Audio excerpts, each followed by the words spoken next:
All right, everyone. Former leader of Wagner Group over in Russia, Prigozhin, has clearly been assassinated. The other day, his plane crashed, which means that it was fired on and fell out of the sky. And now Russia is conducting an investigation to find out exactly what happened.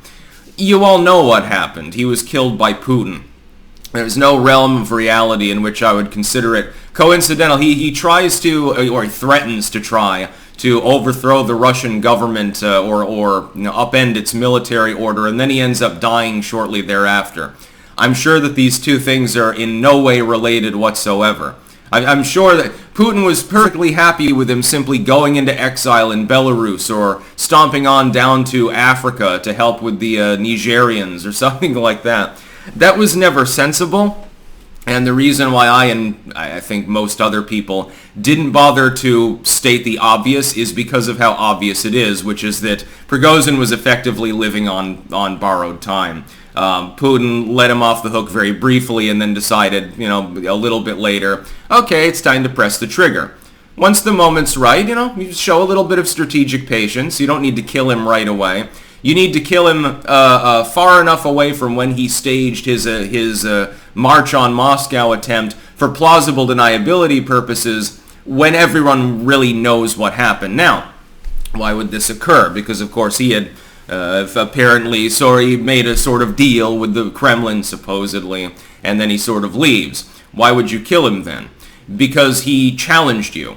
Putin had him killed because he challenged him. He's had political opponents poisoned with polonium before.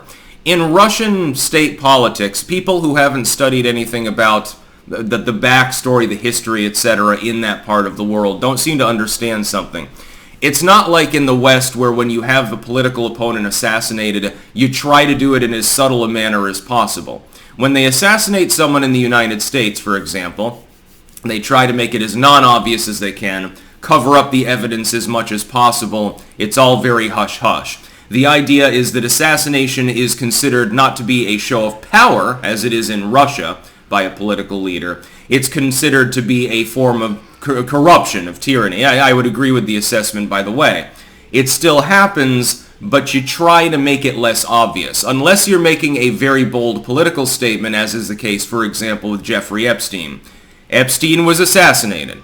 He was assassinated in as obvious a manner as possible.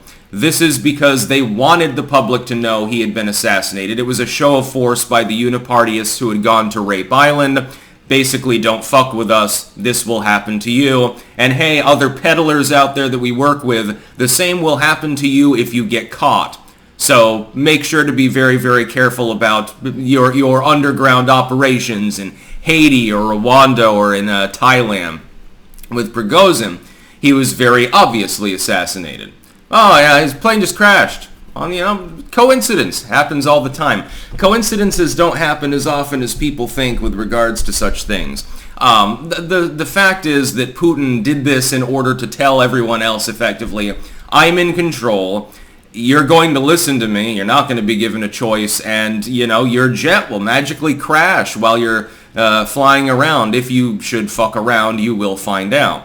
The whole point is the transparency of the action, because the action, it's not so much Putin feared Prigozhin or something like that. Oh my God, if I don't kill him, he's going to rally the troops. He's going to get a bunch of Nigerian troops and march on Moscow with them or something like that. He's not worried about that.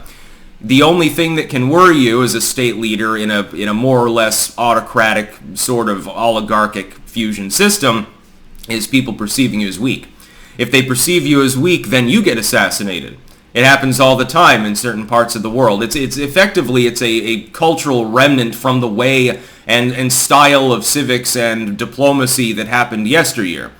Having overthrow after overthrow is sort of traditional in certain parts of the world. It happens all the time.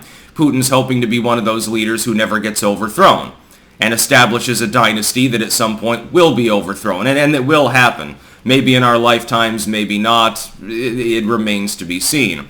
But Prigozhin was assassinated. I don't have any questions about that. Although I would point out that when the state that had him killed is the one doing the investigation, they will probably in the end find, routine engine failure. Really, really sad. The pilot was drunk. Yeah, they hit a goose, got sucked into the engine blew out and it went into a tailspin and it went down.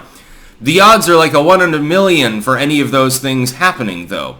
The odds are much better that the aircraft was deliberately destroyed in order to kill Prigozhin and possibly target other people aboard. Maybe they got a twofer out of it or something like that. It's quite clear what happened. If Putin hadn't had him killed, then probably Putin would be eventually overthrown by his own generals, by the Politburo, the insiders in the party. Maybe the neo-Bolsheviks would have him killed and say, look, we were so much better at making sure to kill all of our political foes back in the Soviet era. We need to go back that way. And apparently a third of the Russian population believes that's a good idea. If you've lived long enough to see the massive inflationary spiral of the 90s and 2000s in Russia, probably you do long for the Soviet Union again. At least we used to be able to vacation in Kazakhstan without crossing a national border and them taking our drugs. Something like that. So yeah, Prigozhin's dead. It's a telling political statement. I'm sure that the West will condemn it. Biden immediately comes out and says, well, yeah, come on, man, Putin might have had him killed. Might?